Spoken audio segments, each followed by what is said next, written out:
The illusion of insufficiency. This is the fourth illusion. Insufficiency exists.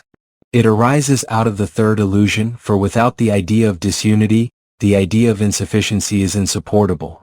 If there is only one thing, and that one thing is all that is, there can be no insufficiency of any kind, because that one thing is everything, and thus it is sufficient unto itself. This is a statement of the nature of God. This is not, however, the experience of humans, because humans imagine themselves to be separate from God, and separate from each other as well. Yet no human is separate from God, since God is everything that is. Therefore humans are not and cannot be separate from each other. This is a statement of the nature of humans. It would be inaccurate to conclude that the idea of disunity was a bad idea, that it did not serve your purpose. Indeed, the idea of separation was a blessed idea, allowing the whole to understand that it was the sum of its parts, and even greater still. The illusion serves your purpose magnificently when you use the illusion as a tool to create experience. When you forget that separation is an illusion, you imagine that it is the real state of things.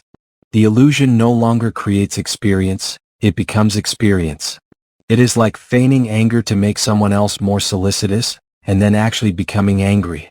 Or feigning interest in someone in order to make someone else jealous, only to find that the illusion of interest has become very real indeed. The device becomes the experience. By this process you have come to actually believe that you are separate, that disunity is possible in the unified field you call the universe.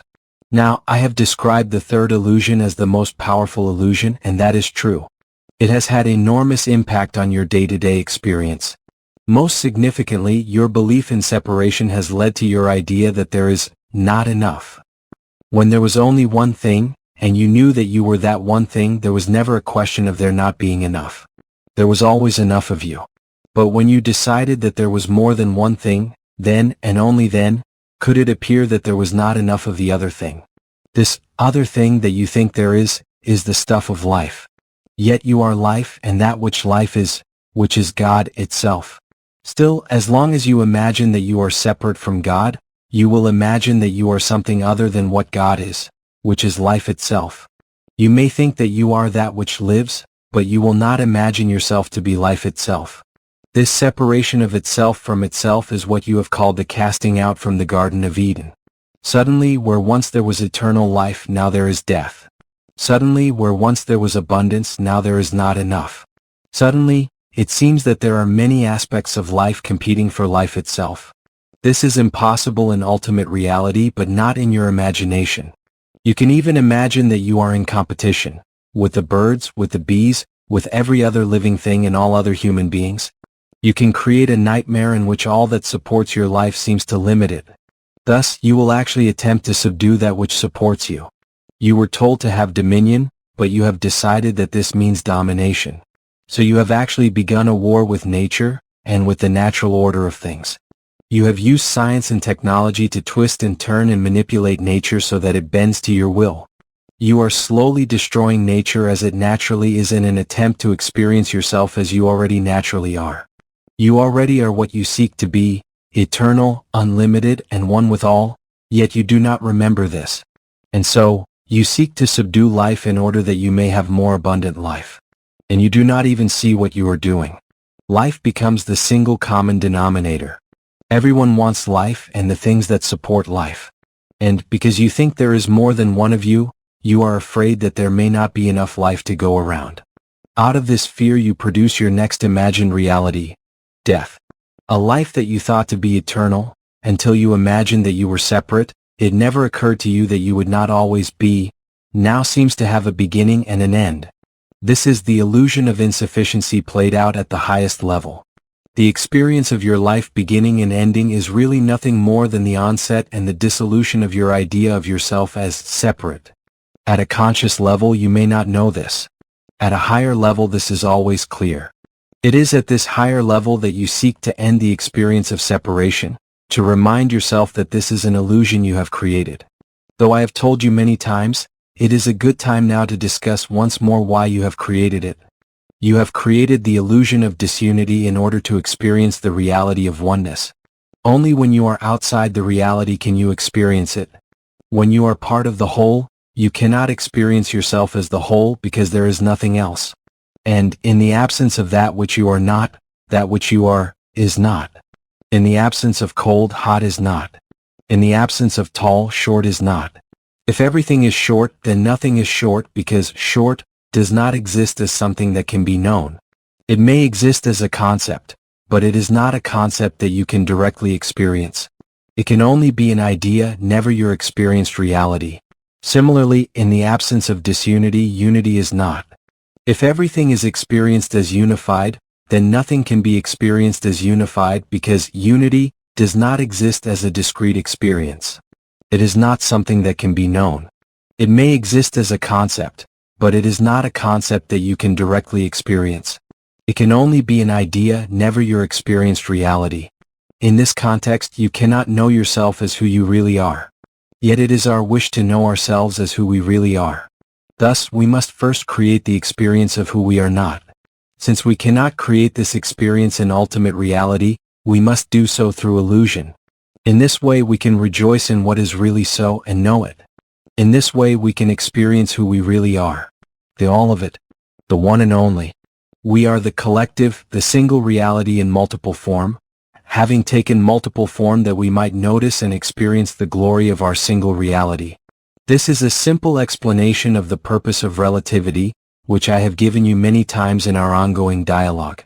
It is repeated here so that you may understand it thoroughly, so that you may awaken. Until you awaken from your dream, the illusion of disunity from life will create a perceived need to survive.